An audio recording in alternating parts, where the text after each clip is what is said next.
Bang on 7:30 this morning. You're very welcome along to OTB AM. It's Ger and Eoin with you in studio all the way through until 10. Also with us this morning is Nathan Murphy. Nathan, good morning to you. How are you? Good morning, everybody. So I want to start a little bit with where we were yesterday on the show.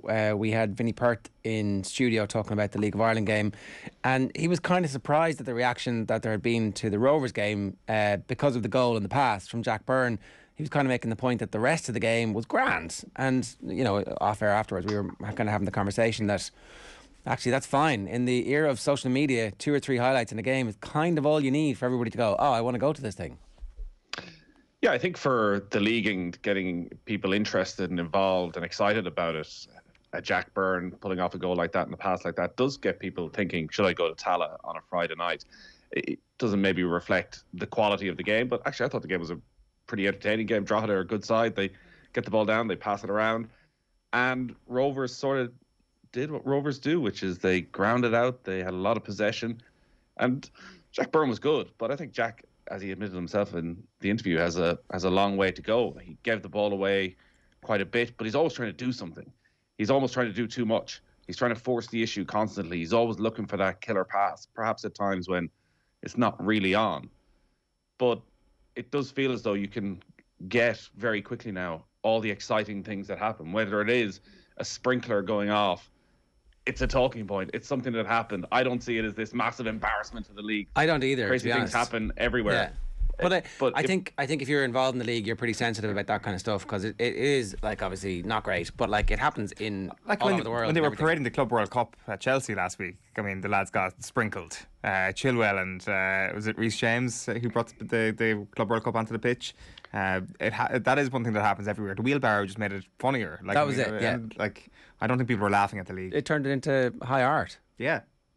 Well, there was that hashtag greatest league in the world, which every time something would go wrong was thrown up, and it would be thrown up a lot over the course of the season. Yeah, but is that not actually endearing? It's like we're a self-reflexive bunch of fans who really like this thing that everybody shits on, but shouldn't, because actually it's kind of enjoyable and grassrootsy. I think it's a frustration that a lot of people don't take the league seriously because of incidents like that. Rightly or wrongly. So I think that's where the frustration and the protectionism is around clips like that going up and going viral, because well, League of Ireland fans and people who watch a lot of football would go, fine. Those who aren't that interested, who might, the sort of floating voter are looking going, geez, this is amateur hour. Whereas a lot of people have their minds made up about the League of Ireland. I think a lot of people had their minds made up about the League of Ireland. I think things have changed over the last number of years. I think that you trace it back to Michael O'Neill and that Rovers run, and from then to here, there's been a journey that a lot of Irish football fans have gone on and gone, well, actually, you know what? I mean, look at this. Okay, I'm okay. All right, now I'm watching. Like that's how it happens, and it's going to be a drip, drip, drip, and then overnight success. Hopefully. What does an overnight success look like, though? Because a lot of the teams, unfortunately, and clubs aren't in a position to take advantage of overnight success. So, well, obviously, there's no such thing as an overnight success. Like, that's the point. Luton Town were out of the league, and now they're on the verge of going back to the Premier League. It took 14 years for them. That's an overnight success. But everybody is saying, because they're in the Cup tonight, it's like, oh, that came out of nowhere. But it didn't. It came out of hard decisions made 14, 15 years ago by ownership and community planning and reaching out and having a vision and sticking with the vision through thick and thin. That's like overnight success is obviously what the general perception will be is like that came out of nowhere, but actually the building blocks are here now. Sorry, just to cut across you there. That's fine.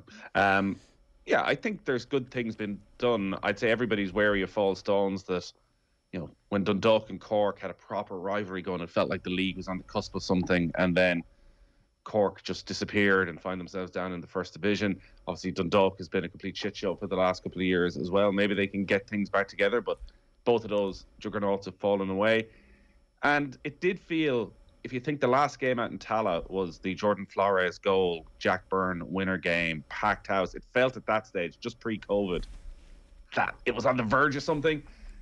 And maybe now it can get back there quickly. When you look at the season ticket sales for all of the Dublin clubs are pretty much at record levels.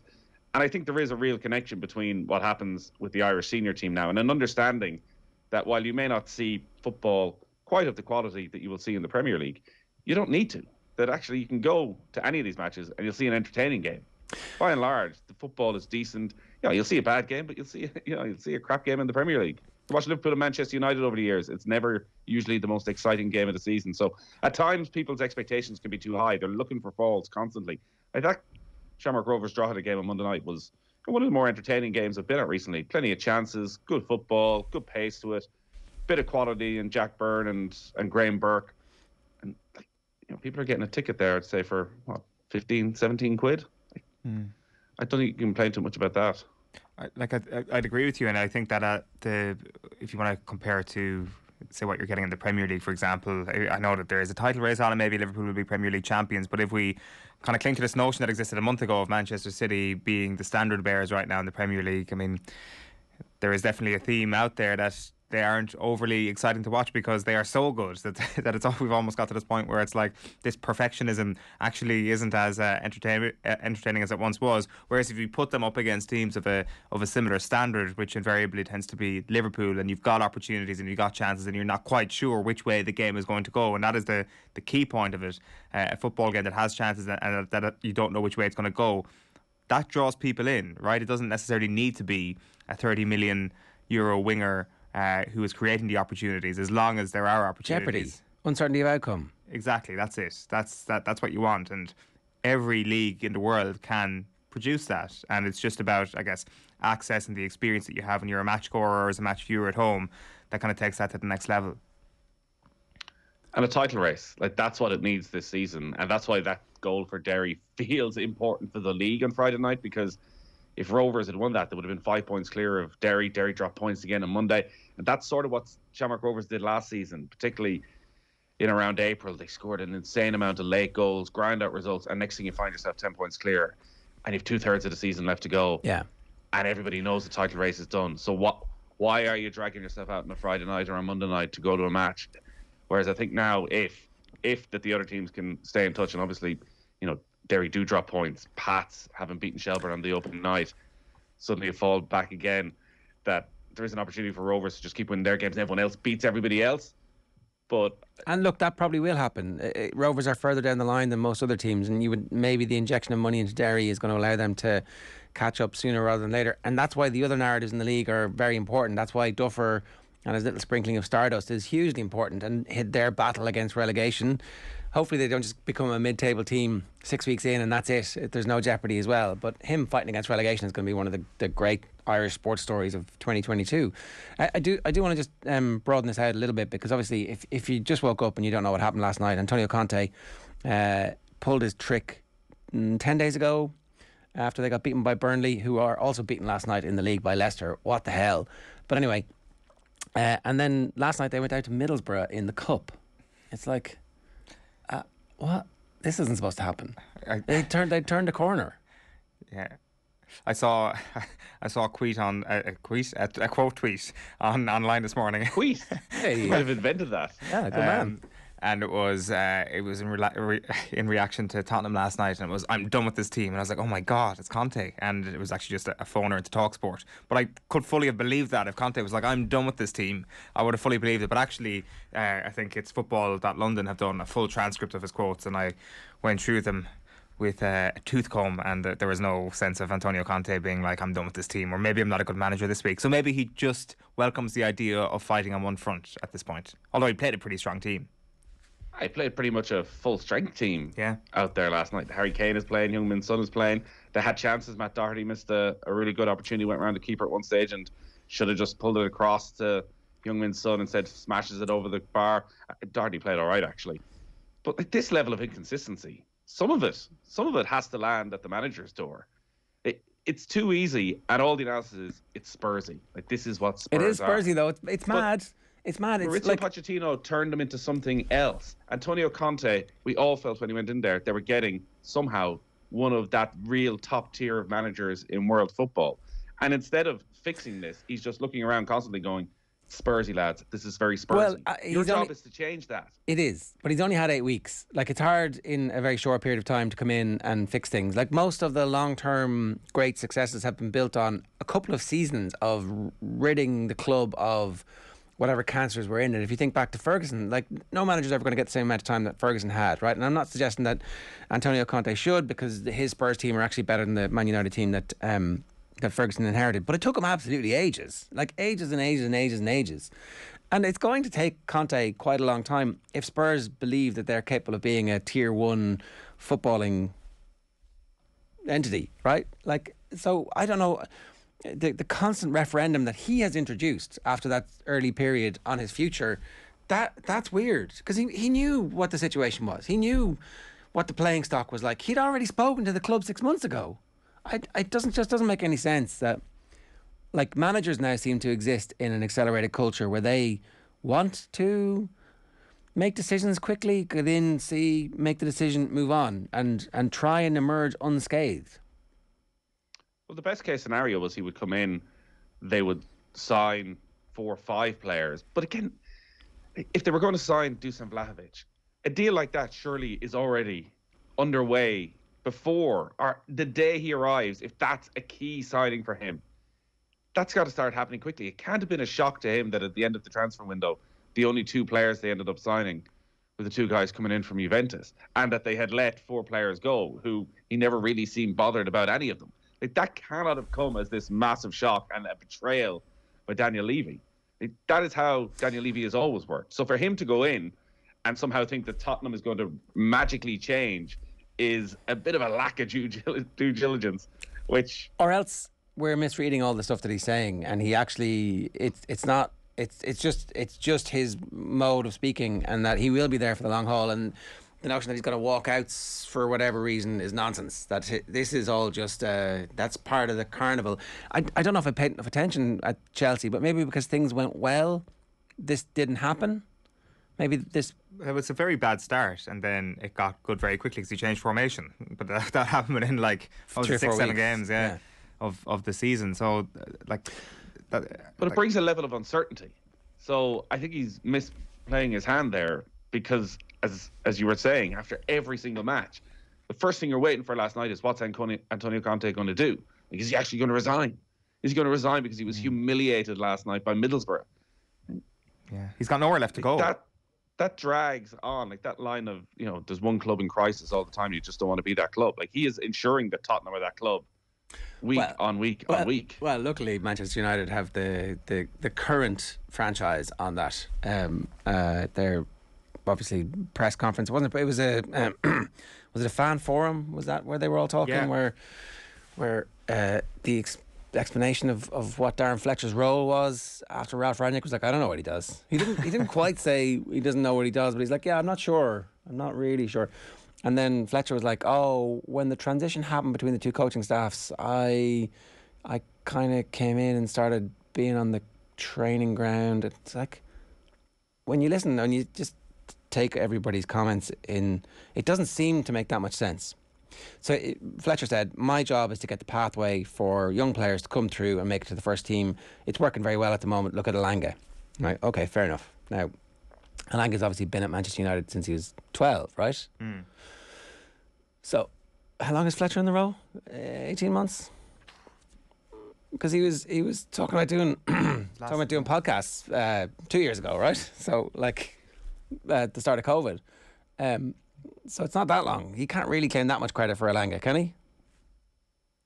It's hard to know who's actually brought him through, and I think that there's also a sense that, like, somebody said stop on Elanga going out on loan, obviously. Yeah. And Rangnick claimed credit for it. I was just about to say that in that press conference last week after he spoke, after he scored last week, that it was him that spotted this guy who was about to be let go and told him to stop. So I think everybody, whenever anything goes right at Manchester United, likes to claim credit for it. And like Richard Arnold yesterday, I think if you're coming to this thing new and you don't know Manchester United's form over the last couple of years, you'd be pretty excited about where Manchester United are going to go, because Richard Arnold's a bit like Ed Woodward, can talk a good game and can, I guess, beef up hopes quite nicely over the next little while. Like he's saying that he is implementing a strategy to win, and he says everyone associated with Manchester United should have belief in the opportunities that lie ahead for us, both on the pitch and in the way we engage and serve our fans. And he says we have a clear vision, and we are implementing a strategy to win with an empowered leadership team to drive that forward. So it'd be interesting to see if that clear vision manifest itself. Did the debt figure get reported widely? It did. An extra 50 million, yeah, up to 500 million.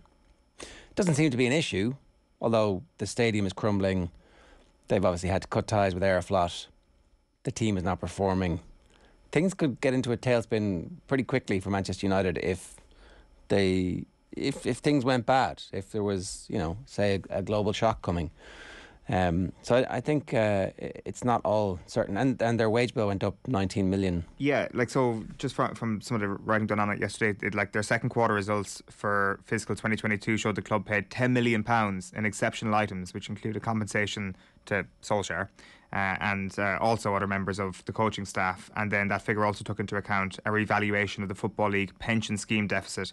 And then the results showed an operating profit of £5.4 million for the quarter, with revenue up to 185 million, up 7.3%. But then it gets to your figure there. The net debt has increased by 8.6%. Player wages were up 19.6%. Oh, 19.6%, not 90 million. I was thinking to £97.7 million.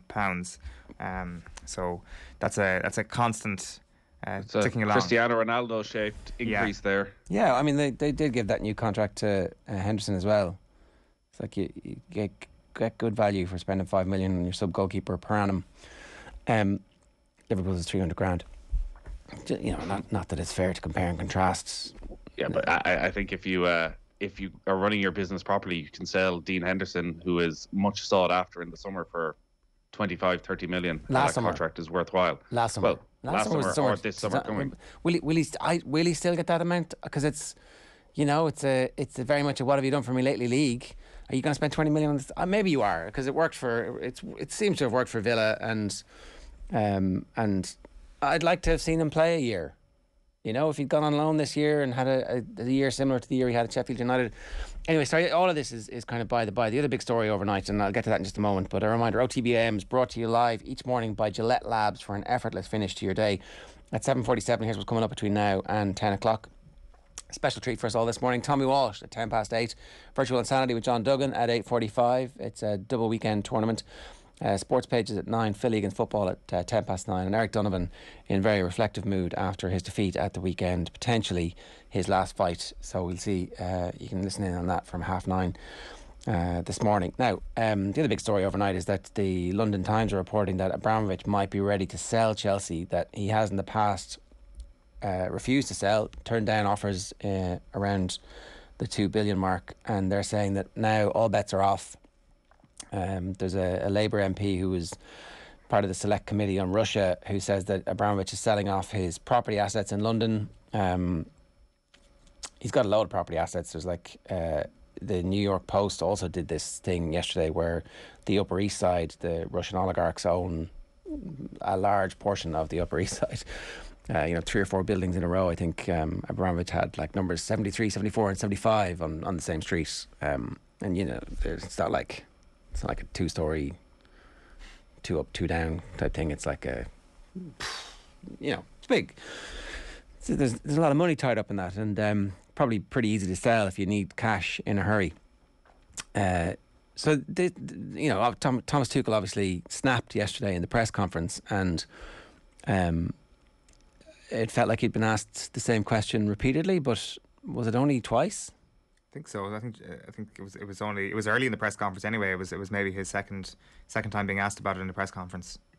Yeah, I understand Tuchel. The written quotes are actually they're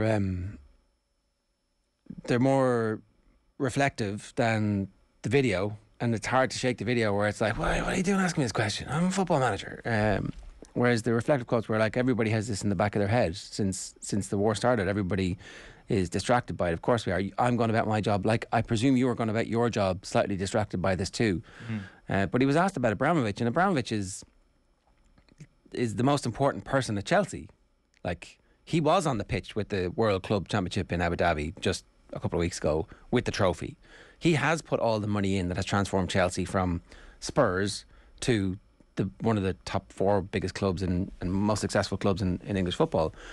And, his rationale and his reason behind that is fairly evident. Like, it's fairly obvious why it's important, if you're an oligarch, to have some kind of financial instrument like Chelsea to be able to put money into, and then also to use it as something to kind of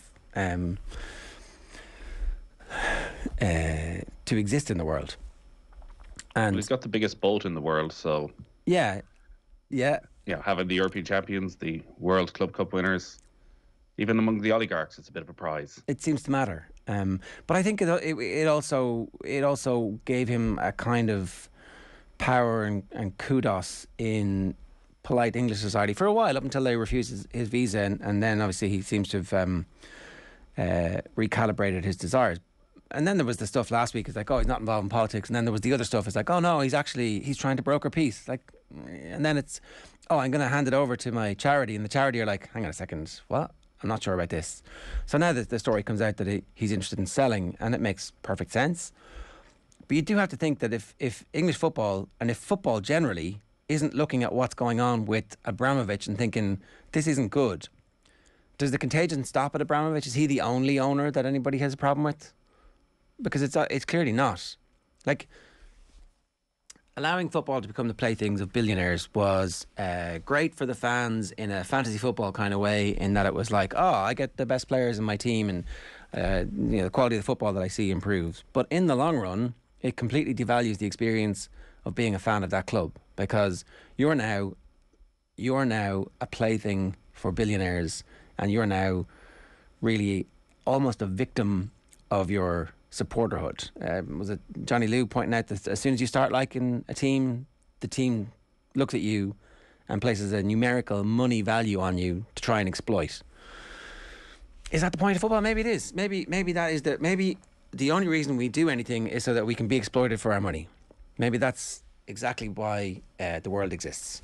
I don't know. Maybe that was at all of humanity was all coming to this point where you're worth X euros to whoever is watching, you're watching the TV, and you're like sitting there on your couch going, and there's like a little money figure over your head magically going up and down depending on which button you press. Like, I mean, if the question is what should football stand for, it obviously shouldn't be that. But the reality is this is where we are. And I mean, this has come up at various times over the last couple of years, when we kind of wonder to ourselves, how far will football actually push the boat out? And I think all we've seen over the last week is that a line in the sand has been drawn, and we now know that your owner being associated with the invasion of a democratic country in Europe, which is an important point here, in Europe, is the line in the sand. Everything before that line in the sand, that includes bombing Yemen, is absolutely fine in the world of football, because that is exactly what's happened here. And that even goes among some of the good owners in the Premier League, who voted pretty close to unanimously to allow Saudi Arabia into the league, to allow that money to come into the league. And I think the answer to your question is football all about the value that you place on each consumer? I think the answer to that question is blatantly yes. It absolutely is. That is what football is all about. That is what Premier League football is all about. There is no argument that you can make to convince anybody otherwise. Okay, and fair enough. Then that's grand. But like, what an enjoyable thing it is to be a part of this. Manchester City obviously is effectively owned by the UAE, right? They own Mumbai City, Melbourne City, New York City, Manchester City. Effectively owned by it's the Abu Dhabi United Group for Development and Investment.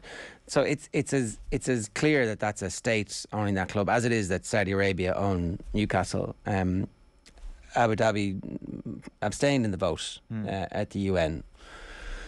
Like, what's the difference between them and Abramovich, and what's the difference? What is the difference really? Like, when it comes down to it, and you tease it all out, there's no real difference. These are all being bought for political reasons, and I don't think you can kind of go as far as saying, well, like, ultimately,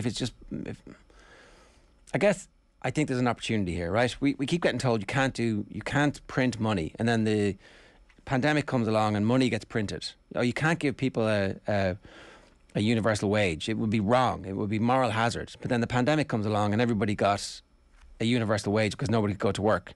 And the world didn't fall apart. There's a bit of debt, but they're going to just write it off over a period of time, because that's what happens. You can do whatever you want if you want to.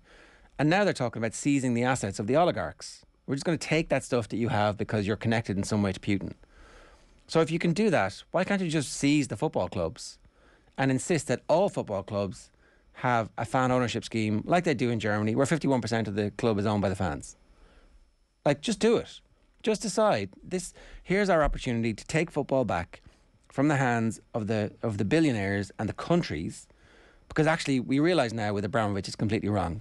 The scales have fallen from our eyes. It took the invasion of Ukraine by Vladimir Putin for the scales to fall from the eyes of football and football fans. And I think if football fans in England were to get together the way they did to kill the European Super League, they have a window of opportunity here to say, okay, actually, you know what? We could fix this. We could fix this right now if we all got together.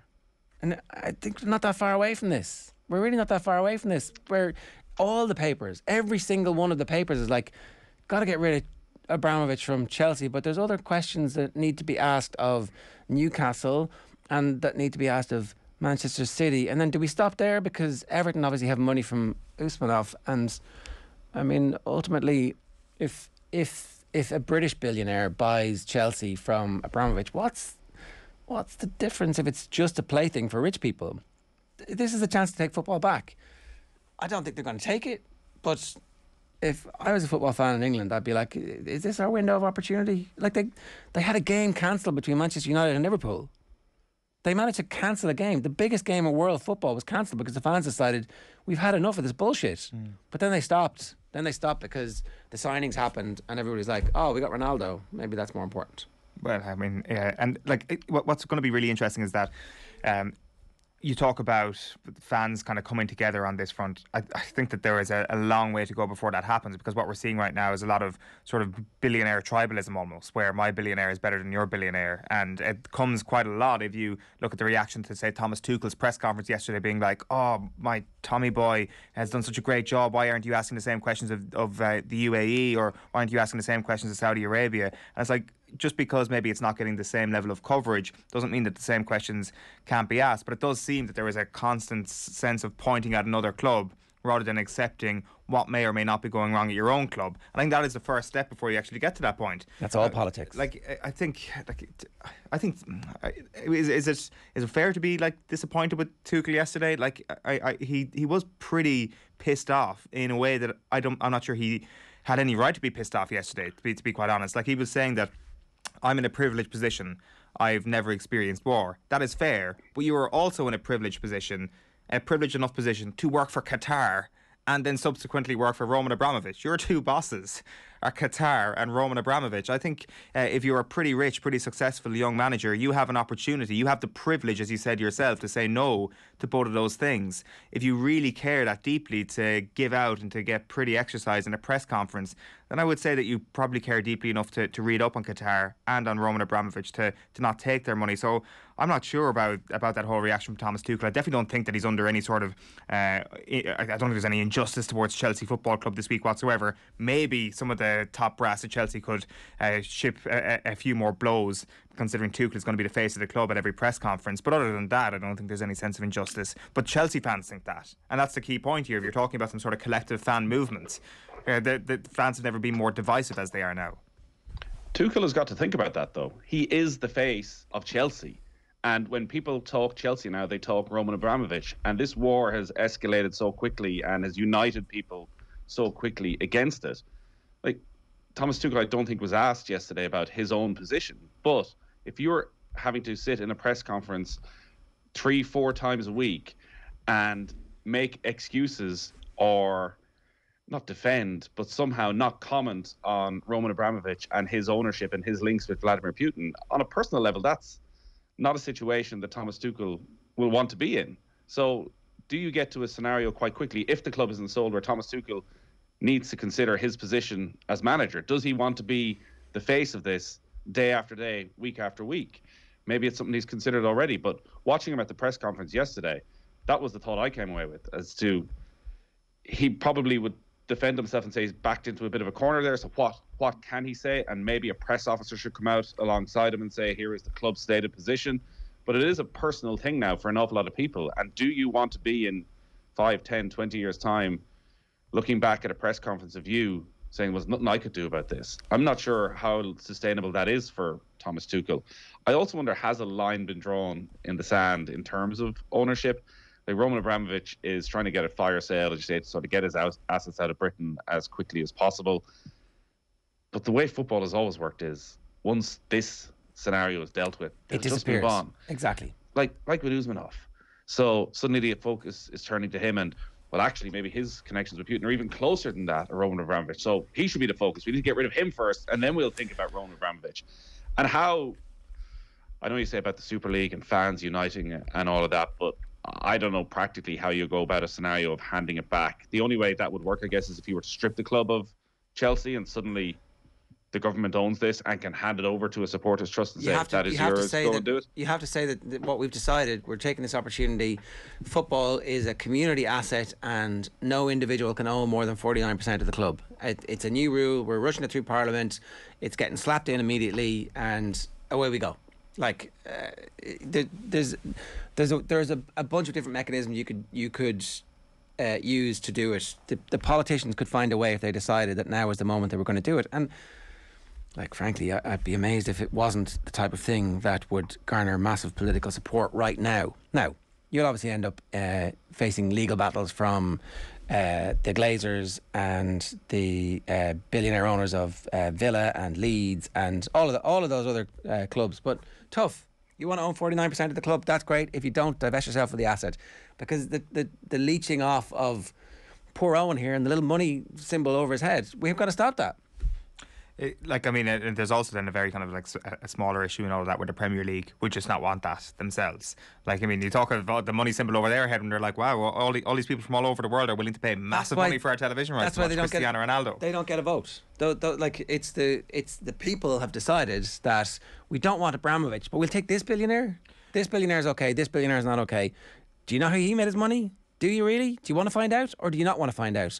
And what about the situation in Yemen? And what about the situation in Abu Dhabi? And what about then the other practical aspect of all of this? You're putting your trust in a British government that I would say is pretty nationalistic. And I would say that there are plenty of people in Westminster who get... Every great plan has a fundamental flaw and you found ours really quickly. I would say that they get like a great kick out of the fact, you know, when they see, you know, they ring their French buddies and they're like, our league is better than yours, or their Spanish buddies and they say the same thing because we've got the biggest, beefiest, most well-resourced league in the world, and that's why our country is great, is what the English people who have power might say.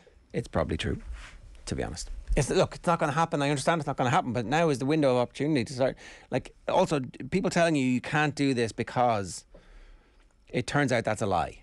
You can do whatever you want if it's for the greater good of most people, and it turns out in moments of crisis you can do absolutely anything you want. So this is a moment of crisis, I would say. OTB AM is brought to you live each morning by Gillette Labs for an effortless finish to your day.